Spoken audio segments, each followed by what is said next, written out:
दोस्तों नमस्कार। सत्यप्रिय दलित शोषित वनवासी समाज पार्टी से आज तारीख 28/3/2025। तो अखिलेश यादव कह रहे हैं कि वर्तमान योगी सरकार को उत्तर प्रदेश बदबू पसंद है, इसलिए वो जो है गौशालाएं बनवा रही है और हमें खुशबू पसंद थी, इसलिए हम इत्र पार्क बनवा रहे थे। पहली बात तो ये कि अखिलेश यादव का दिमागी तवाज़ुन पूरी तरह बिगड़ चुका है। खुशबू ने, इत्र की खुशबू ने अखिलेश यादव के दिल दिमाग में जो है ऐसी गंदगी भरी है कि वो जो है शायद गोबर से ही निकल सकती है, गोमूत्र से ही निकल सकती है।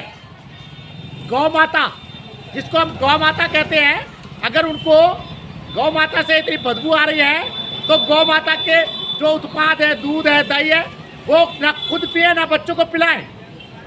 अगर हम गौ माता कहते, मैं आपको कुछ बातें बताऊंगा जो मैंने पढ़ी यार।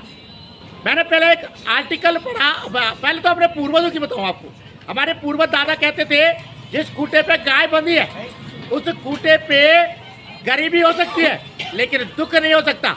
हमने कभी 20 साल गाय पाली और इस बात की मैं खुद तस्दीक करता हूँ। जिस खूंटे पे गाय है वो गाय जब तक रही गरीबी थी लेकिन दुख नहीं था बाकी घर में। एक बात। दूसरी बात, मैं एक कृषि वैज्ञानिक का बहुत समय पहले आर्टिकल पढ़ रहा था। उसने कहा कि गाय का जो देसी गाय का महत्व है, वो किसी एक मुस्लिम डॉक्टर के पास गए कृषि वैज्ञानिक इलाज के लिए, तो वो मुस्लिम वैज्ञानिक अपने मरीज को समझा रहे थे मांस नहीं खाना है, अंडे नहीं खाने, सिर्फ दूध पीना है। और दूध में भी बोले दूध भी देसी गाय का पीना है, किसी अमेरिकन गाय का नहीं। बेसिक अमेरिकन और जर्सी गाय नहीं है।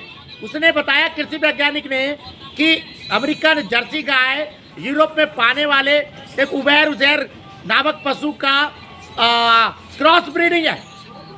बेसिक जो गाय को, देसी गाय को ईश्वर ने जितनी कहिए कि औषधीय शक्तियाँ दी हैं वो बेजोड़ है, और उससे अखिलेश यादव को बदबू आ रही है। दिमागी तवाज़ुन ठीक कराओ अखिलेश यादव अपना। दोस्तों आप जानते हैं शीर्षासन धरना लगातार जारी है। जनहित याचिकाओं के लिए मैं एक बार फिर दोहरा दूं, जनहित याचिकाएं स्कूली शिक्षा में जाति सूचक शब्दों पर कड़ाई से रोक, अम्बेडकर जी को आधिकारिक राष्ट्रपिता घोषित किया जाए, गौतम अदानी, मुकेश अंबानी और रतन टाटा जी को भारत रत्न दिया जाए। यूट्यूब चैनल आप जानते हैं सत्यप्रिय सक्सेना के नाम से लगता है, बढ़ाइएगा, सब्सक्राइब कीजिएगा। एक बात और, जिनको गाय से बदबू आती है, पूरी सृष्टि में अगर हमने गाय को माँ माना है, पूरी सृष्टि में केवल गाय ईश्वरीय पशु है जो अगर माँ का दूध ना उतरे तो विकल्प के रूप में सिर्फ गाय का दूध ही नवजात शिशु को पिलाया जा सकता है। इस सृष्टि के किसी जीव का दूध जो है माँ के दूध के विकल्प के रूप में इस्तेमाल नहीं होता, ना हो सकता है। यही गौ के महत्व के लिए बताने के लिए काफ़ी है। बहुत ज़्यादा नहीं अखिलेश यादव, तुम जिस तुष्टिकरण की अंधी राह पर निकले हुए, वो आपको सिर्फ जो है अंधेरे में धकेलेगी, गुमनामी में धकेलेगी।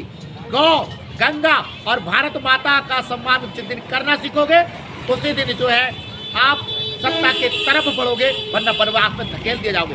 धन्यवाद, नमस्कार।